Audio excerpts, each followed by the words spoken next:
নিখোঁজ হয়ে যাওয়া ছেলেকে 22 বছর পর ফিরে পেল পরিবার। পূর্ব বর্ধমানের কাটোয়ার অগ্রদ্বীপে ফিরে এলো 22 বছর আগে নিখোঁজ হয়ে যাওয়া এক যুবক। মানসিক ভারসাম্যহীন চিরিতন মণ্ডলের ফিরে আসায় মণ্ডল পরিবারে বইছে খুশির জোয়ার। দীর্ঘ 2 দশক পর ছেলেকে ফিরে পেয়ে আবেগে ভেঙে পড়েন বাবা পুলিশ মণ্ডল ও মা গোলাপী মণ্ডল। 2004 সালে একদিন সাইকেল নিয়ে বাড়ি থেকে বেরিয়ে নিখোঁজ হন চিরিতন। সে সময় তার বয়স ছিল আনুমানিক 19 বছর। পরিবারের দাবি, তখন বহু খোঁজাখুঁজির পরও তার কোনো খোঁজ পাওয়া যায়নি। থানায় নিখোঁজ ডায়েরি করা হয়, গ্রামে গ্রামে পোস্টারও টাঙানো হয়, কিন্তু ব্যর্থ হন দুস্থ কৃষক পুলিশ মণ্ডল। শেষমেশ হাল ছেড়ে দিয়েছিলেন তারা। তবে সম্প্রতি কলকাতার একটি মানসিক হাসপাতাল থেকে ফোন আসে মণ্ডল পরিবারে। জানানো হয় তাদের নিখোঁজ ছেলে বর্তমানে সেখানেই ভর্তি। এরপর বাবা মা ও পরিবারের সদস্যরা সেখানে যান। সেখানে গিয়ে দেখেন 22 বছরে চিরিতনের মুখের আদল অনেকটাই বদলে গিয়েছে।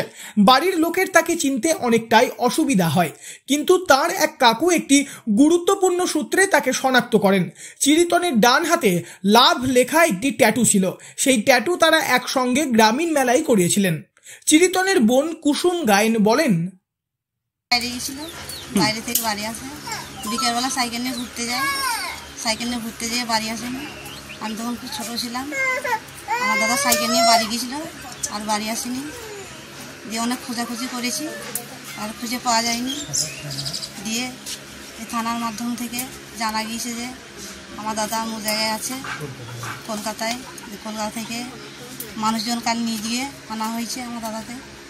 আনার পর কত বছর পর ফিরলো? 22 বছর পর। এখন কেমন লাগছে আপনাদের? ভালো। দাদা বাড়ি এসছে, আমাদের কি দেখে চিনতে পারলেন? আমার দাদা নাম করছে, আমাকে চিনতে পারলো।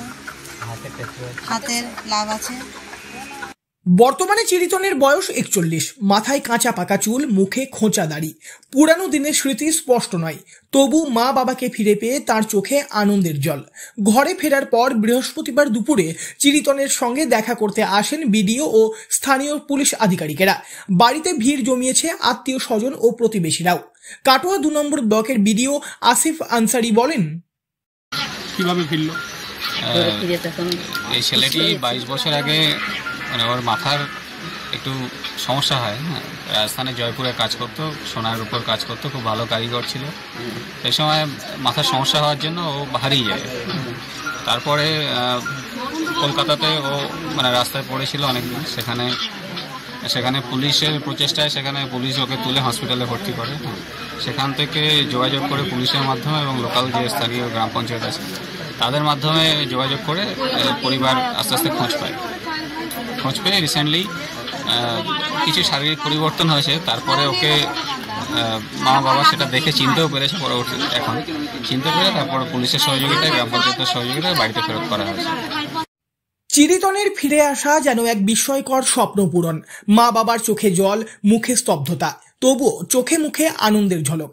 পরিবার যাকে হারিয়ে ফেলেছিল 2 যুগেরও বেশি আগে, আজ সেই হারিয়ে যাওয়া ছেলেই আবার ঘরের মাটি ছুঁয়ে ফিরিয়ে আনলো বুক ভরা ভালোবাসা আর না বলা যন্ত্রণার উপশম।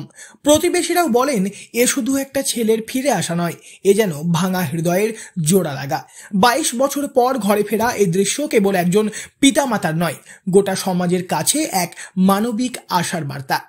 পূর্ব বর্ধমান থেকে বনোয়ারিলাল চৌধুরী, লোকাল 18 বাংলা।